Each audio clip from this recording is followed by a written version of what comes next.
I remember the exact moment I decided to destroy my husband's empire. It wasn't when he forced me to quit my job, or when his mother moved in uninvited for the third time this year. It was when I overheard him in his study, speaking to his lawyer about having me declared mentally unfit to parent our children. My name is Poppy, and 5 years ago, I was a logistics director at one of the top firms in Boston. Now I'm what my mother-in-law, Valerie, proudly calls a proper wife and mother. At least, that's what they think. Darling, the twins need new winter coats, I called out, keeping my voice steady as I walked past Jamal's study. I'll need the credit card. Just use the household account, he replied, without looking up from his laptop. And make sure Mother approves the style. You know how particular she is about appearances. I bit back the response I wanted to give.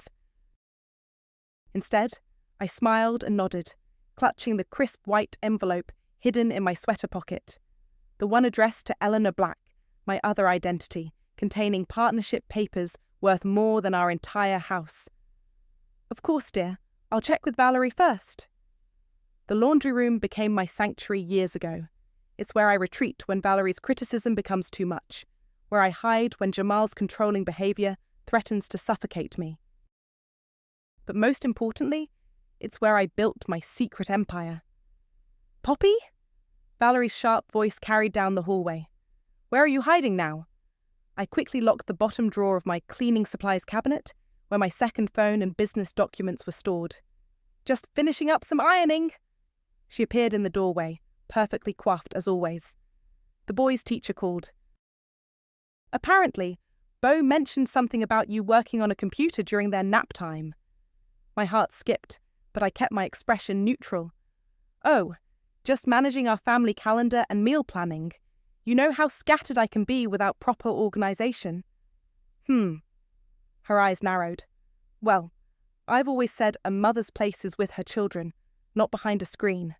Jamal works so hard to provide for this family. The least you can do is focus on your actual responsibilities. I folded one of the twins' t-shirts with precise movements. You're absolutely right, Valerie. Speaking of responsibilities, would you like to approve the winter coat options I've selected for the boys? Her face brightened at the chance to exert more control. Show me what you found. Though I doubt you've chosen anything appropriate for the country club Christmas party. As she scrolled through my phone, the one they knew about, I thought about the encrypted messages waiting on my other device, about Tom Palmer's latest acquisition offer, about the international contracts I'd negotiated during grocery runs and yoga classes. These are all wrong, Valerie declared. I'll send you my suggestions later. Oh, and dear? She paused at the door. I found something interesting in the garbage yesterday. Looked like burned paper with some sort of letterhead. You really should be more careful with the fireplace. My fingers tightened on the laundry basket. Must have been junk mail. After she left, I pulled out my second phone and typed a quick message to Isabel. V found document fragments. Accelerate timeline? The response came seconds later. Tom says we're ready whenever you are. Legal team standing by. I touched the partnership envelope in my pocket. 5 years of careful planning, of building a company larger than Jamal could imagine, all while playing the role of the submissive wife who couldn't handle a career. 5 years of watching Valerie systematically strip away my independence, while I secretly became one of the most powerful women in logistics technology. My phone buzzed again. This time it was from my lawyer. Custody papers filed by Jay's team this morning. Grounds: mental instability and financial dependence. I smiled, thinking of the look on their faces when they discovered exactly who Eleanor Black was, and just how dependent I wasn't. Perfect timing, I typed back. Let's show them what a proper wife and mother can do. From upstairs, I heard the twins laughing with their nanny, the only person in the house besides me who knew the truth. Soon, very soon, they would understand why Mommy spent so much time in the laundry room. And Jamal? He was about to learn that his biggest threat wasn't his father's competitors. It was his wife. The first rule of running a secret empire from your laundry room is to never let them see you sweat. Even when your mother-in-law is rifling through your shredder remains. Found something interesting? I asked, making Valerie jump as I entered the laundry room. She quickly dropped the partially burned paper back into the bin. Just tidying up, dear. You really should be more thorough with sensitive documents. I nodded, moving to my cleaning supplies cabinet. You're right. I'll be more careful. The moment she left, I retrieved my second phone and called Isabel. We have a problem, I whispered, checking the hallway. Valerie's been digging through the shredder. What was in that last batch? Mostly dummy paperwork, but Isabel paused. There might have been a Global Core invoice mixed in. The one with Eleanor Black's signature. My stomach tightened. Time to tell you how this all started. 5 years ago, during those first lonely months after quitting my job, I discovered something. Nobody pays attention to a mother doing laundry.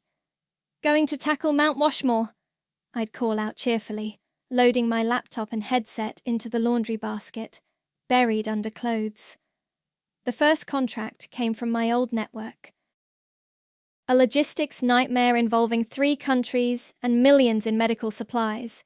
I solved it between loads of whites and darks, using my maiden name and a VPN. What's that typing sound? Jamal had asked once, passing by. Just chatting with other mums about organic baby food, I'd replied, switching screens smoothly. He'd smiled condescendingly and walked away. The best part? I told Isabel now. They gave me the idea themselves. Remember that dinner party? When Jamal bragged about how you couldn't handle corporate stress? Exactly. He and Valerie kept saying I should focus on domestic duties, so I built my company around their assumptions. Every time they pushed me further into the house, I expanded my reach. I'd created Eleanor Black during a particularly nasty bout of stomach flu. Everyone avoided the sick mum, giving me 3 uninterrupted days to establish my alter ego. Your timing was perfect, Isabel said. The pandemic hit, remote work exploded, and suddenly everyone needed logistics expertise. And who would suspect the poor housewife who needed approval to buy winter coats? A noise upstairs made me pause. Hold on. Mommy, Beau's voice carried down. Grandma says you're hiding again. Just finishing the laundry, sweetie. I'll be right up. I switched back to Isabel. How's the Palmer merger looking? Tom's ready to announce next week. But Poppy, there's something else. I found some interesting emails between Valerie and your divorce attorney. My blood ran cold. They're working together? Looks like it. She's been feeding him information for months, building their case for your mental instability. I heard Valerie's heels clicking above, probably heading toward the laundry room again. Got to go. Send everything to our legal team. And Isabel, thank you. For believing in me when everyone else bought their lies. I quickly stashed the phone and grabbed a laundry basket just as Valerie appeared. The boys need their mother, she said sharply. Not whatever you're doing down here. I smiled, channeling 5 years of practiced submission. You're right. I was just thinking about that parenting book you recommended. The one about maintaining proper domestic order. Her face softened slightly. Well, at least you're finally learning. Though I must say, you've been quite distracted lately. Jamal's worried about your state of mind. The threat was clear, but I kept smiling. How fortunate I am to have such a caring family. That evening, after the twins were asleep, I sat in my laundry room office one last time. Tomorrow, Eleanor Black would be announced as Tom Palmer's new partner. Tomorrow, my husband and his mother would realize just how badly they'd underestimated me. My phone buzzed with a message from Tom. Board approval confirmed. You ready for this? I thought about the burned document in Valerie's hands, the custody threats hanging over my head, the years of careful planning about to pay off. Ready, I typed back. Time to show them what domestic duties really look like.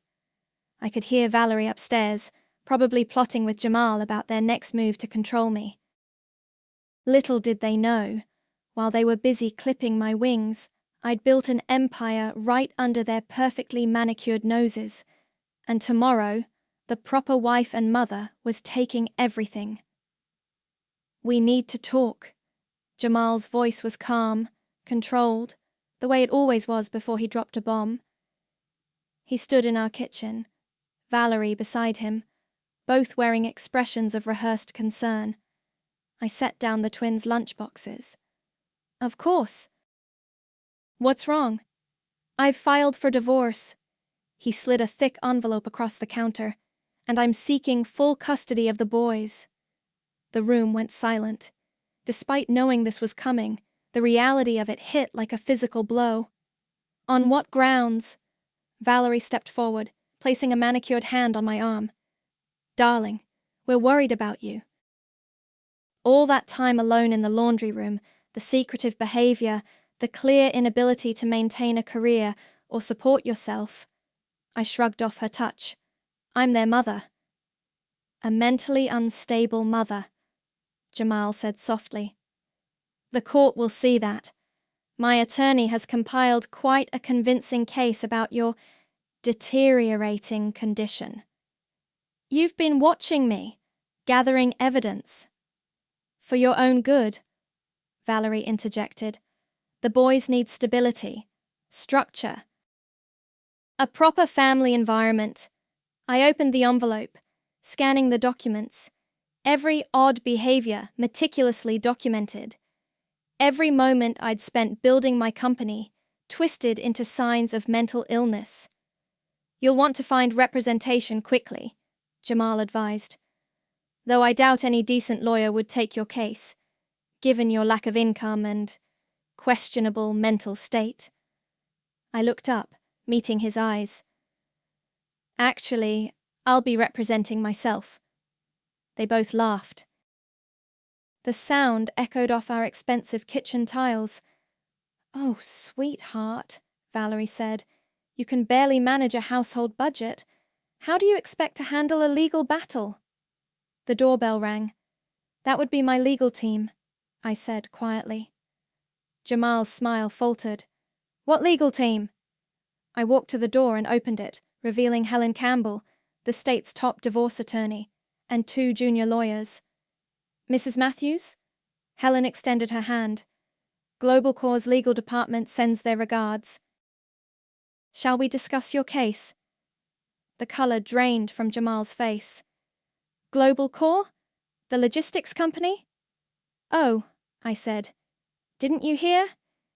They just announced their new partner this morning, Eleanor Black, though you might know her better as me."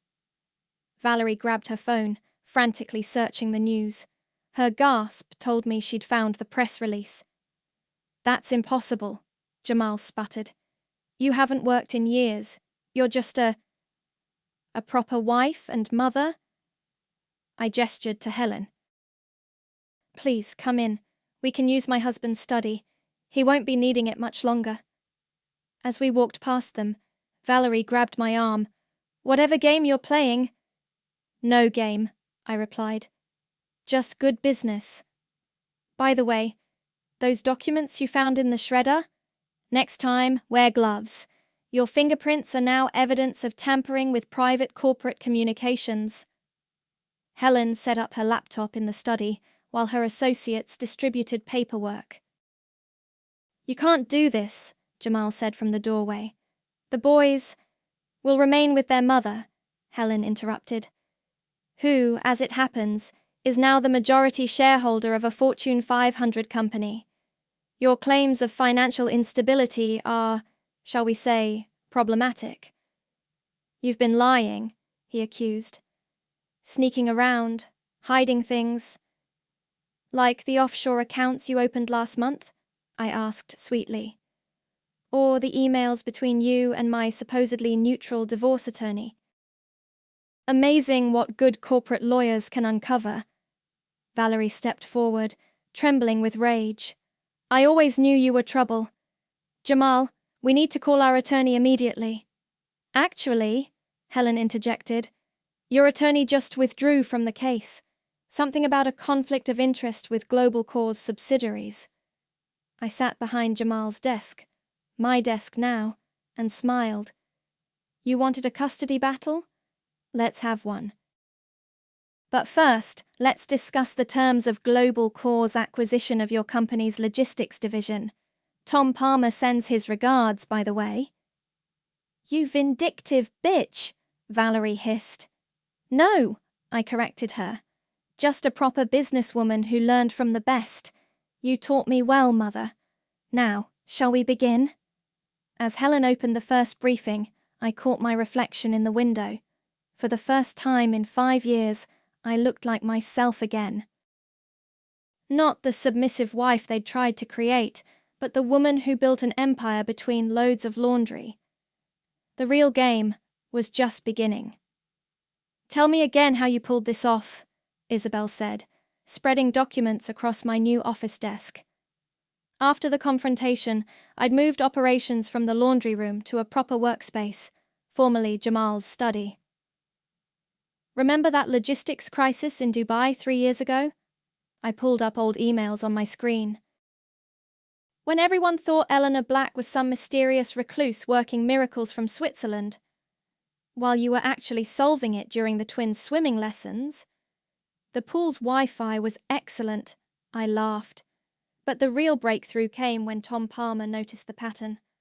A knock interrupted us. My new assistant entered with more files. Ms. Black's schedule for tomorrow, and Mr. Palmer is online too. I picked up the phone. Tom? What's wrong? Valerie's been making calls, he said. Trying to connect Eleanor Black to your identity. She's desperate. Good. I put him on speaker. That's exactly what we wanted. Isabel raised an eyebrow. You're baiting them. The best defense is a good offense, Tom replied. Speaking of which, the Wall Street Journal piece goes live tomorrow. Eleanor Black, the invisible empire builder. I smiled.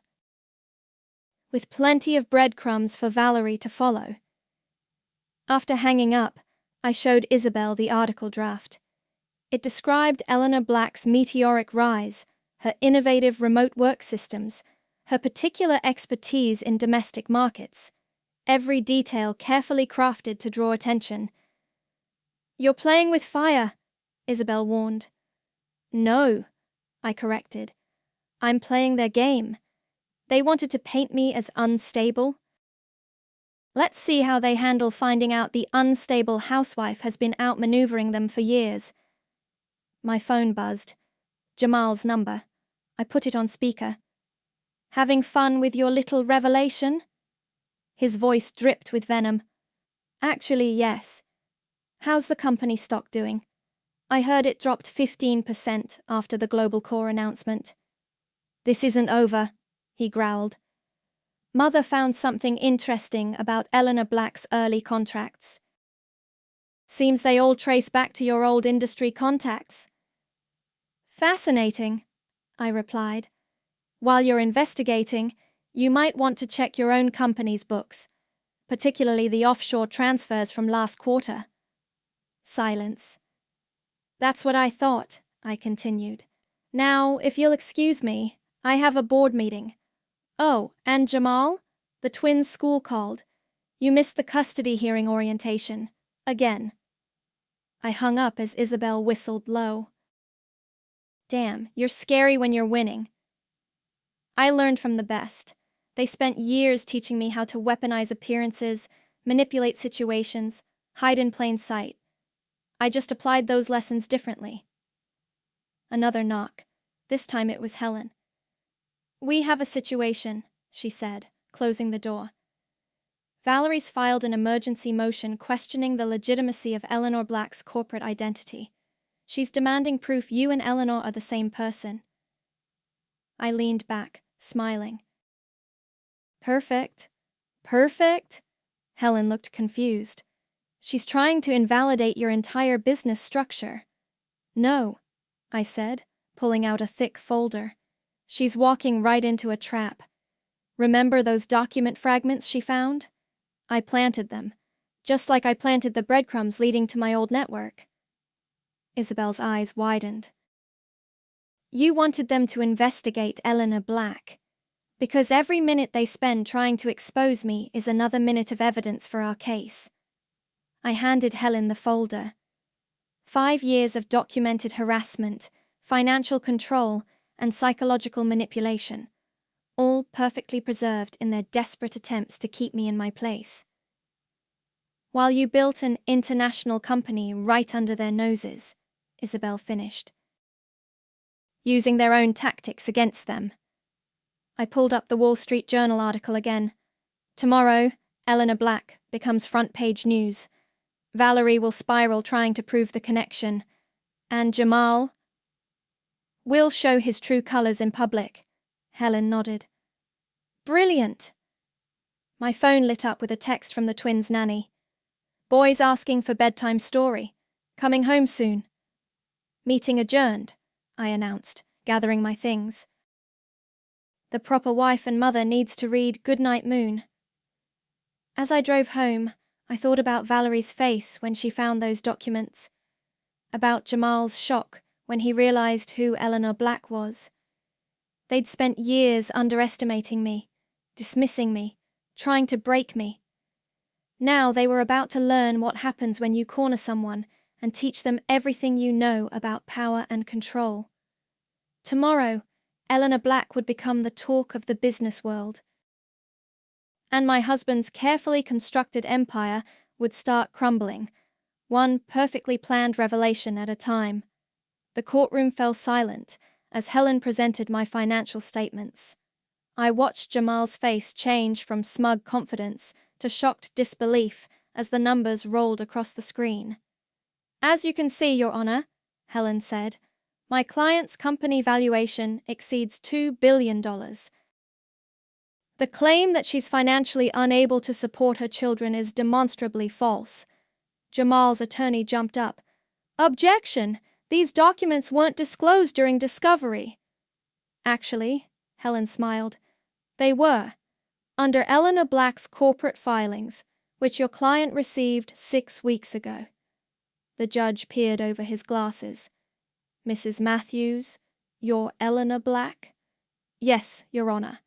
I stood, straightening my blazer. I built my company while managing my domestic duties, as my husband and mother-in-law insisted I do. This is ridiculous! Valerie burst out from the gallery. She's lying! She spends all day hiding in the laundry room. Order, the judge warned, then turned to me. Please explain the discrepancy. The laundry room was my first office, I said calmly. When I was forced to quit my career, I adapted. I built a remote logistics empire during nap times and between loads of laundry. My husband insisted I focus on domestic duties, so I did, while also becoming Global Core's majority shareholder. Jamal shot up. She's mentally unstable. This proves it. All these secrets, the lies. The only lies, Helen interrupted, are the ones you and your mother told to control my client. We have evidence of systematic financial abuse, surveillance, and manipulation. She projected a new document, Valerie's emails to Jamal's attorney. Make sure to emphasize her obsession with the laundry room, Helen read. We need her to appear unstable enough to lose custody. Care to explain this, Mrs. Matthews? Valerie's face reddened.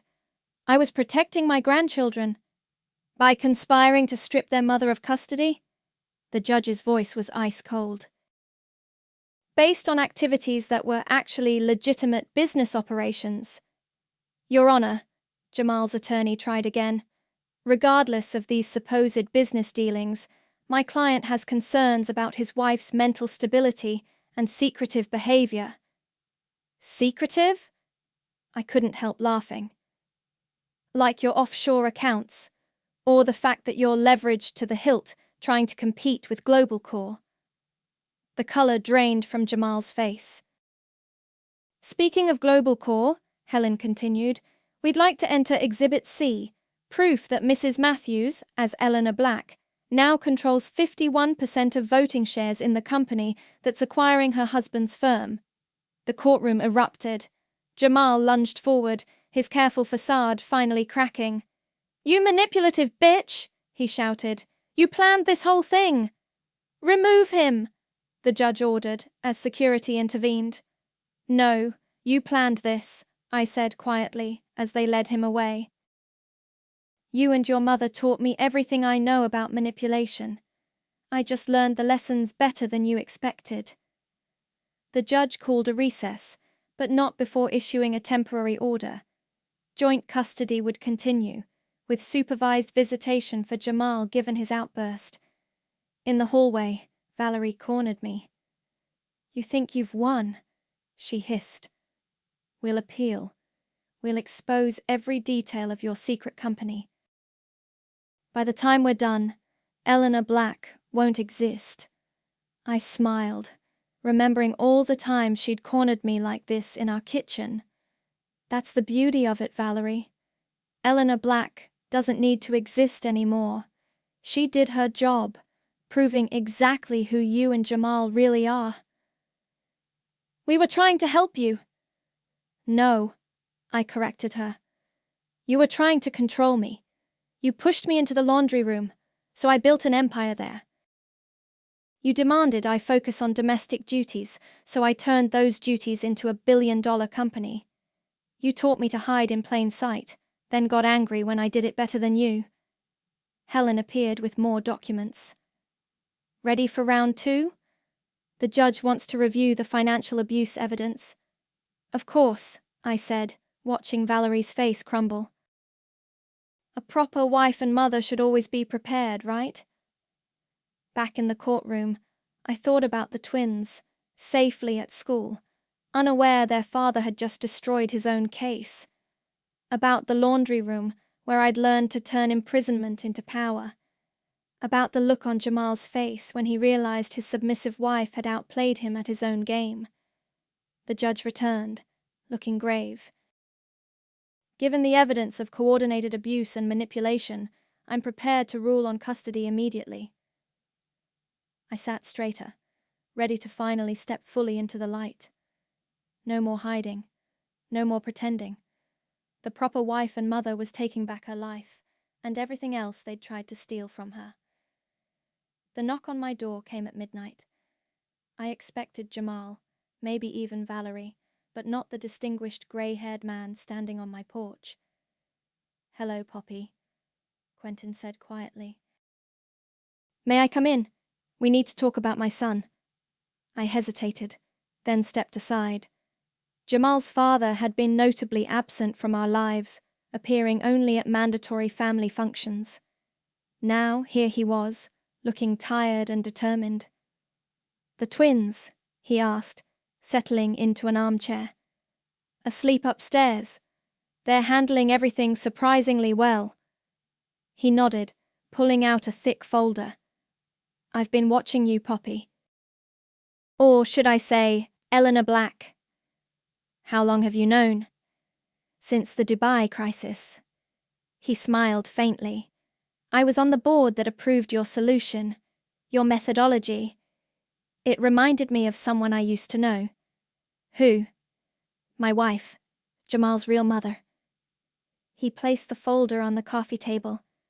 "The woman Valerie replaced after orchestrating our divorce 20 years ago." My hands froze around my tea mug. "What?" "Valerie was my secretary. She used the same tactics on my first wife that she and Jamal used on you.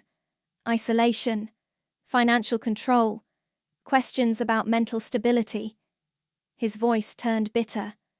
"By the time I realized what was happening, I'd lost everything that mattered. Why are you telling me this now? Because history's repeating itself, and because I have evidence, decades of it. Every manipulation, every financial trick, every woman they've tried to destroy." He opened the folder. "Including you." I leafed through the documents, my hands shaking.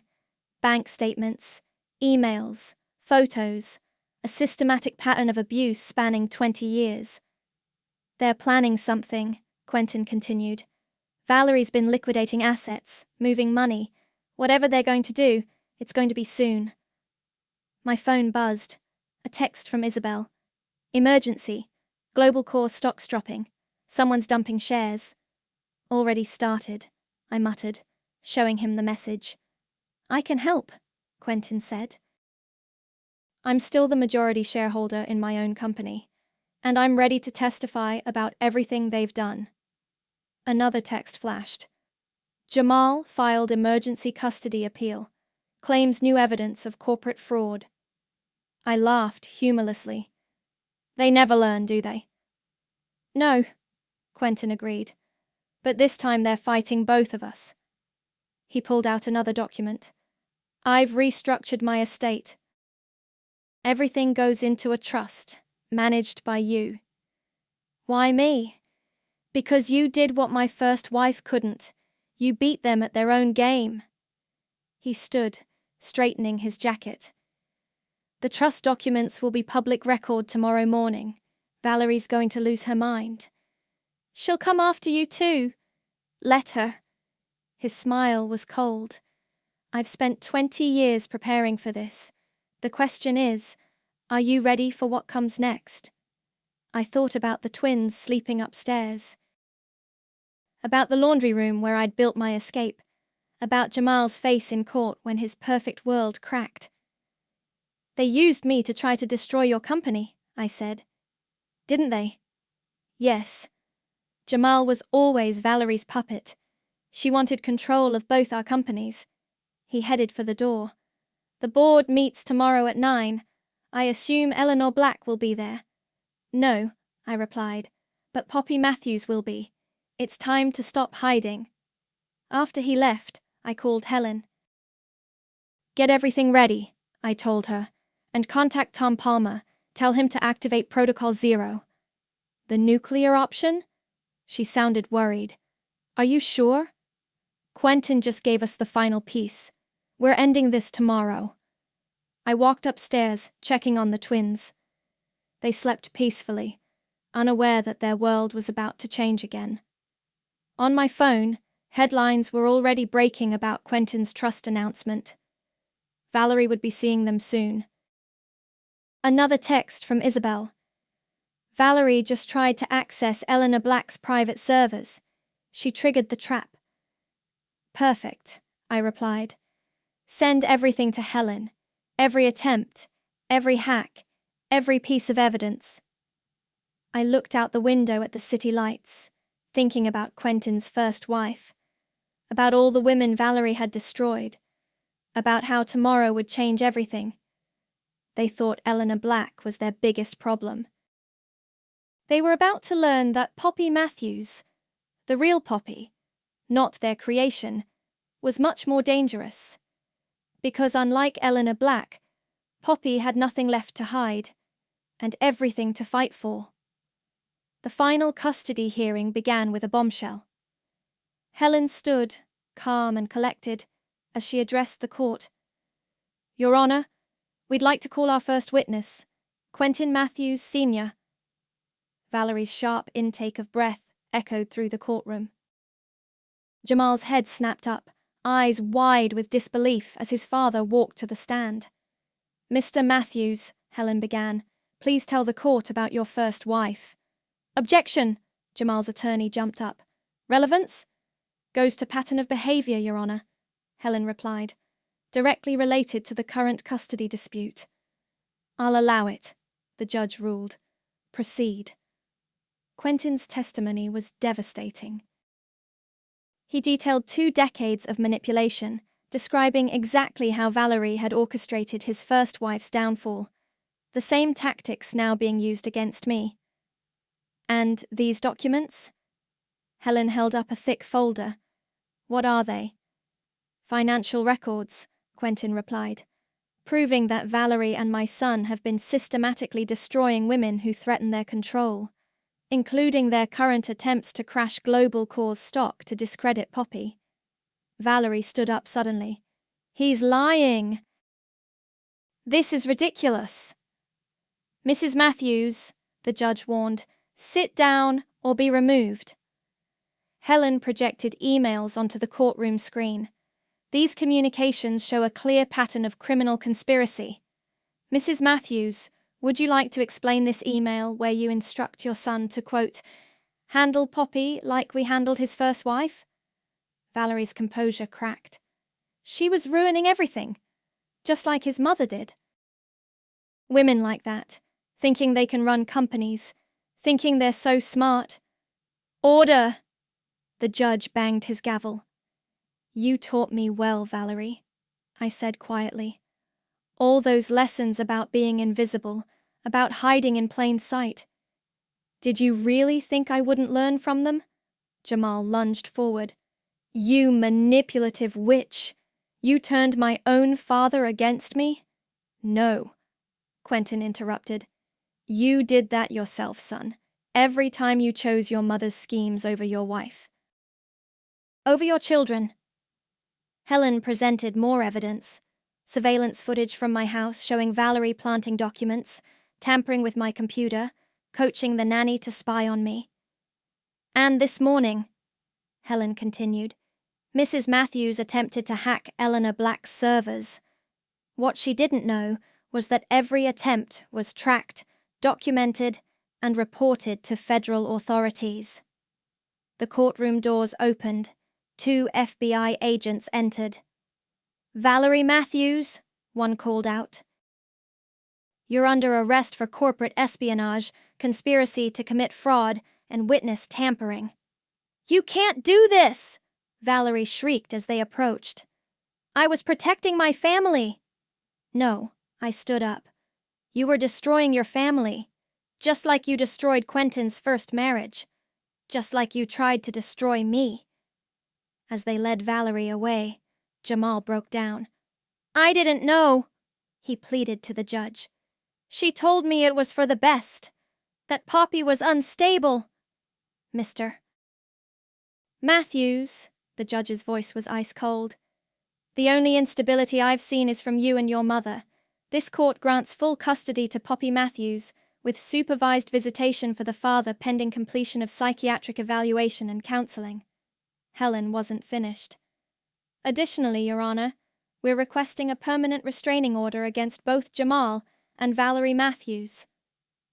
Granted, the judge declared. And I'm referring this case to the district attorney for criminal investigation. As the courtroom emptied, Quentin approached me. You did it, he said softly. You did what Sarah, my first wife, couldn't. Is she living in Toronto, happy, finally, free? He smiled sadly. Like you will be now. Isabel burst in, waving her phone. Poppy, the stock manipulation evidence just went public. Global Core shares are soaring. Tom says the board is calling for Jamal's immediate resignation. I watched my husband being led away by his attorney, shoulders slumped in defeat. The man who'd tried to break me, now broken himself. What happens now? Isabel asked. Now? I gathered my things, thinking of the twins waiting at home. Now we build something new, something honest. Quentin touched my shoulder. Sarah would be proud. We both are. As we left the courthouse, reporters swarmed, shouting questions about Eleanor Black, about Global Core, about the arrests. But I wasn't thinking about any of that. I was thinking about reading bedtime stories tonight, about breakfast tomorrow morning, about all the moments I could finally just be myself. Not Eleanor Black, not the proper wife and mother, just Poppy. Free, at last, to be visible. Mommy, look what we made! Beau burst into my office, holding a crayon drawing of what appeared to be our family. Lucas followed close behind, adding, That's you in your big chair and that's us helping with the business. I studied their artwork, noting how they'd drawn me sitting at a desk, not hiding in a laundry room. It's perfect. Should we hang it right here? As I pinned their masterpiece to my wall, Isabel appeared in the doorway. Board meeting in 5. Tom's waiting to discuss the merger finalizations. Can we come? Lucas asked eagerly. Not today, sweetie, but maybe you can help Maria organize the supply closet? Maria, our nanny, winked at the boys as she led them away. No more spying, no more hidden agendas, just genuine care and trust. Ready? Isabel asked as we walked to the conference room. Almost. I stopped at my old laundry room office, now transformed into a small museum of sorts. The cleaning supplies cabinet remained, but inside, instead of hidden phones and secret documents, we'd framed the first contract I ever signed as Eleanor Black. Sentimental, Tom's voice came from behind us. Realistic, I corrected. It's important to remember where we came from. The conference room buzzed with activity. Quentin sat at one end of the table, Sarah, his first wife, beside him. She'd flown in from Toronto to help us restructure the company culture, ensuring no one would ever again have to hide their talents behind a washing machine. The merger's complete, Tom announced as we began. Jamal's former company is now fully integrated into Global Core's domestic division. And Valerie's holdings? I asked. Dissolved, Sarah confirmed, a hint of satisfaction in her voice. Every shell company, every hidden account, gone. Isabel pulled up the latest numbers. Profits are up 40% since the integration. Turns out having leadership that doesn't need to hide their identity is good for business. Speaking of identity, Tom interjected, what should we do about Eleanor Black? I smiled, touching the nameplate on the table that read simply, Poppy. Let her rest. She served her purpose. A commotion outside drew our attention. The twins had escaped Maria's supervision and were pressing their faces against the glass wall, making silly expressions. Meeting adjourned, I laughed. Some things are more important than mergers. As the room cleared, Sarah lingered.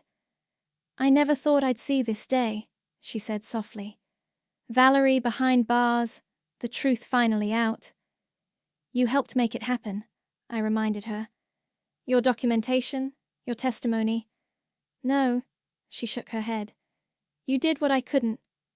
You fought back. And now, she gestured to the bustling office beyond the glass, you've built something remarkable. The twins burst in again, this time with Maria apologizing behind them. Sorry, they're excited about Pizza Day in the cafeteria. Pizza Day? I checked my watch. Well, we can't miss that. Coming, Sarah?